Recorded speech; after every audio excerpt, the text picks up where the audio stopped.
A muchas y muchos no les gustará que insistamos en la necesidad de hablar del patriarcado y las dinámicas impuestas en la vida cotidiana para sostener las diversas lógicas de dominación que caracterizan nuestros entornos.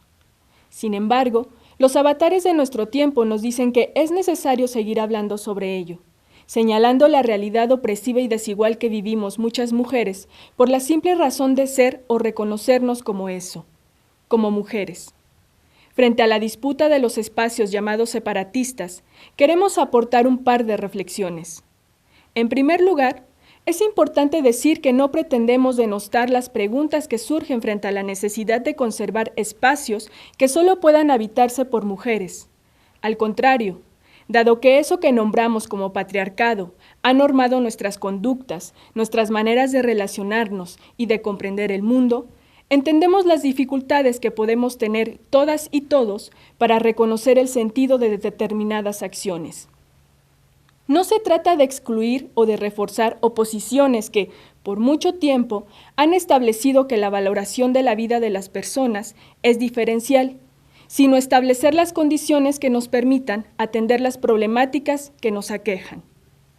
En días recientes se han suscitado muchas discusiones respecto a los espacios exclusivos para mujeres en el transporte público, específicamente en la red del metro de la Ciudad de México.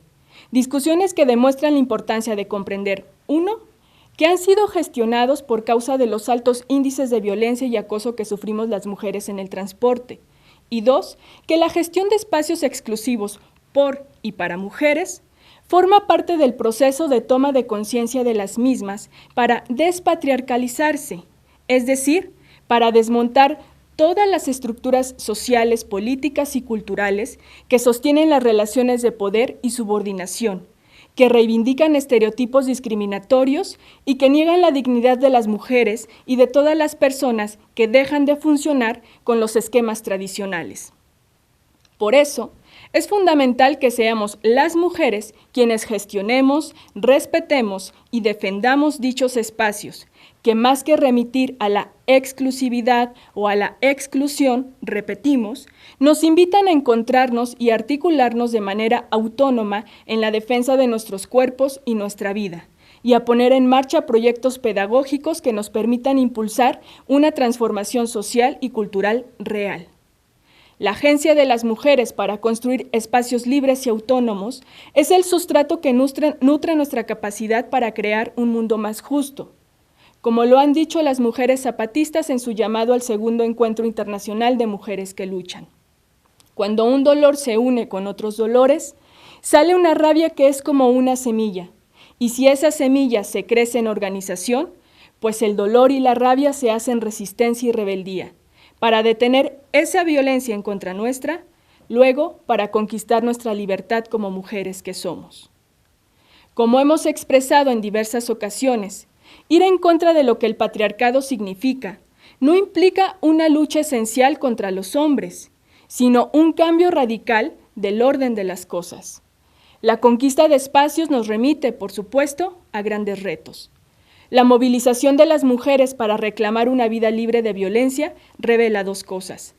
Primero, que dichos espacios deben ampliarse a los barrios, a los ámbitos familiares, laborales y escolares, por ejemplo, a través de la creación de proyectos educativos que nos ayuden a reformular nuestros roles sociales, porque no basta con la implementación de políticas públicas que, si bien se han establecido para detener el ascenso de la violencia contra las mujeres, no han resultado muy eficientes en la erradicación y prevención de las mismas.